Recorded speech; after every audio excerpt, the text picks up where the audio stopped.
The girl noticed her dad had 5 red strings coming out of his head. One of them was connected to her mom, another one was connected to her aunt. She innocently drew all these lines out on paper. Her mom had already suspected something was going on between her husband and her sister. When she saw her daughter's drawing, she completely lost her mind. She sent her husband straight to meet God with her own hands. Then she left home and vanished without a trace.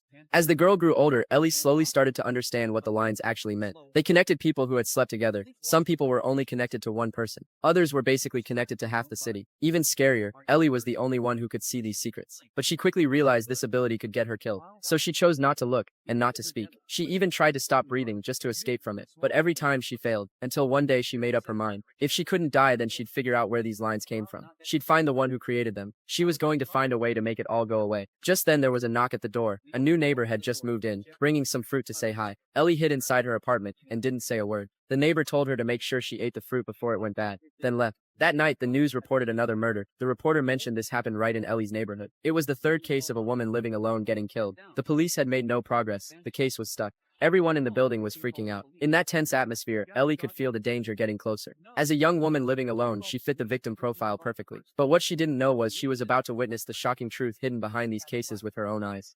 Her eyes were suddenly caught by a detail in the news footage. That guy wearing the helmet. There was only one red thread coming out of his head. It's rare to see someone with hundreds of red threads, but Ellie knew having just one red thread didn't mean someone was harmless. Sometimes it meant the opposite. You had to be extra careful. Right then, she heard the sound of a motorcycle engine downstairs. She looked out the window and sure enough, it was the guy with the helmet. He slowly walked into the apartment across the street. Ellie's heart tightened all of a sudden. Her gut told her this was the serial killer. She grabbed her phone, ready to call the cops, but the phone was dead. No battery. When she looked downstairs again, the man had disappeared into the stairwell. But the very next second, he showed up at her neighbor's door, the one who always brought Ellie fruit.